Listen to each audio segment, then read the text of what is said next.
All right, guys, workout for November 15th. We're gonna do 4 rounds of 40, trying to keep it simple. Okay, so first your activation is gonna be 40 hip thrusts, a minute of step back lunges, and a minute of cat-cow. So the single leg thrust we're gonna do on the couch. If you don't have the couch, the floor will work fine, but this is my couch. I'm gonna put just my upper back on the couch, so I'll scoot down. You can also do this on a stability ball, and I'm gonna work on that up position. So I'm gonna pick up one leg, drop it just about halfway down, and press up for either 5 or 10, and then switch for again 5 or 10, really trying to press all the way up until I get all the way to 40. So 40 is your total. At the end, you'll end up doing 20 and 20, but because it's so challenging, I strongly urge you to switch every 5 or 10 reps. Then you're gonna do a minute of step back lunges. So big, nice step. I'm gonna keep my leg straight-ish. It might still be slightly bent if you're tight. And then I'm gonna reach back with my opposite hand. So stepping back, whoa, that's not the opposite hand. And then go this way. So big step back, reach, and twist.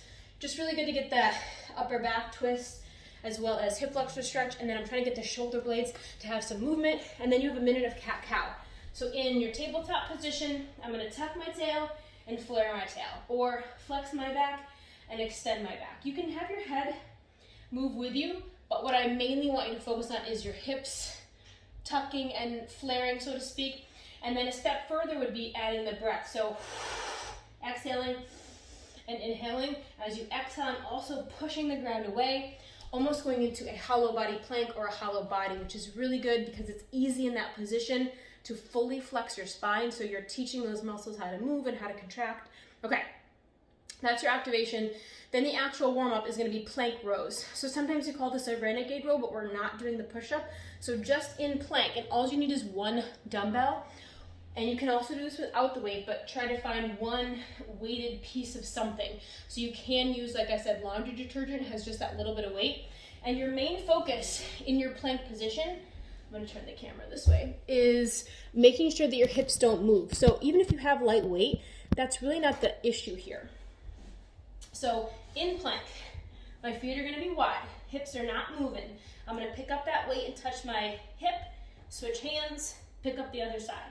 So it's really more about the hips, okay? If you have 2 dumbbells, you can be, I'll show you this way, you can be on 2 dumbbells, touching my hip, switching sides, touching my hip. Again, you can hear it in my breath, there's that labor. I'm trying not to let my hips sway from side to side. So like I said, even like a big jug of water and you're just picking it up, it's not really about the row. The weight is something, but it's more about the hips not moving. So you're going to do 40 of those total. So 1, 2, 3, 4, 5, all the way to 40. You're probably gonna have to rest and then try that again. You might do it, like I said, a 20 and then 2 sets of 10, something like that. Okay, then you're gonna do a half kneel, but this time we're gonna try to not use the arm. We've done this workout before. So, half kneel. I'm gonna put my arm, the dumbbell in my arm here, and it's in the same hand that my knee is up. I'm going to, just for balance sake, so I'm gonna half kneel here. I'm gonna take my foot over behind. It'll just feel better. And then in this half kneel, or half windmill, I should say, my hips are pushing to the side. So they're pushing literally that way, and I'm gonna hinge over. When I hinge over, my body looks just like it's inside plank. So what we're gonna focus on today is moving down about halfway. Some people can get their elbow down, but I'm not using my hands. We've done this before. We place our hands here and then come back up. You might warm up with this. You should always do 10 to 20 reps of something to warm up, to find your weight. So if you warm up with your body weight and then you warm up with your weight, that's 10, and then another set of 10. So that's what it looks like. If you notice my top arm, it's turning so that it's in a nice side plank position so it feels comfortable.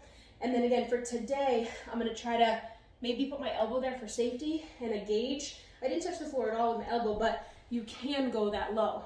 Just so you can see from the side, a different angle.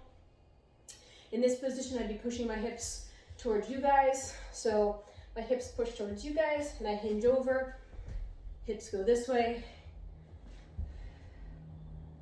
Just so you can see what it feels like. Again, that back foot sometimes feels good. If I tuck it in, just naturally gives you a little bit more balance. I can only go this far when I don't move my hip or my leg. If I move my leg, which opens my hip, now look how much further I can go. So it makes a lot more sense once you get into your half kneel. Tuck that foot behind, and then you'll be able to go over. There is nothing changing in my spine. My zipper is like my spine right now. Nothing's changing. If you don't move your foot, then yes, that does happen, which is not bad, but it's not the movement for today. Okay, so you have 20 and 20. Again, you might be able to do all 20 on the left, all 20 on the right. You can alternate that one if you want to.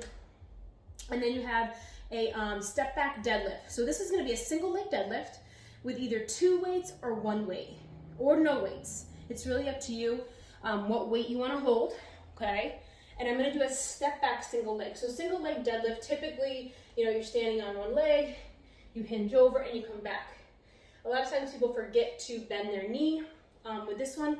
And so in order to get your knee to bend, what I'm gonna do is have you actually take a step back. So my foot's on the floor. The dumbbell doesn't have to reach the floor, but it can. You can kind of frame the foot with your hands and then stand back up. So I'll show you a couple different versions. So stepping back and coming back up. I'm gonna alternate my legs here just so you can see that I'm holding the same weight in just a different way. You can let your legs slide a little bit so you kind of know where it's gonna end up on the floor, but it's really gonna turn into more of like a single leg deadlift. In a deadlift, my belly and my legs are touching.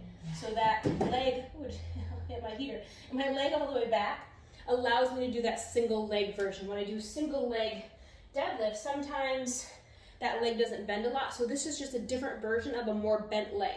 Okay, so you have 40 of those total. If you have lighter weights and you want more concentration, stay on one side to really get that burn before you switch. So do 20 on this side, 20 on that side. Again, holding weights in the left hand, the right hand, both hands, doesn't really matter. Typically we would do it in the leg that's up just to give you, some space and some contralateral movement. But whatever you have to hold on to, both weights, one pack, reaching the floor, but it should feel like you're back in our Spider-Man and our runner's lunge position. So again, my hands are framing my foot, they're on either side, and my leg's pretty far bent with my leg stepping back into that lunge and then standing back up. All right, so that is your workout for November 15th. You're gonna do 4 rounds of that with those 40 reps. Yeah, that's it. Okay, see you guys on Sugar WOD.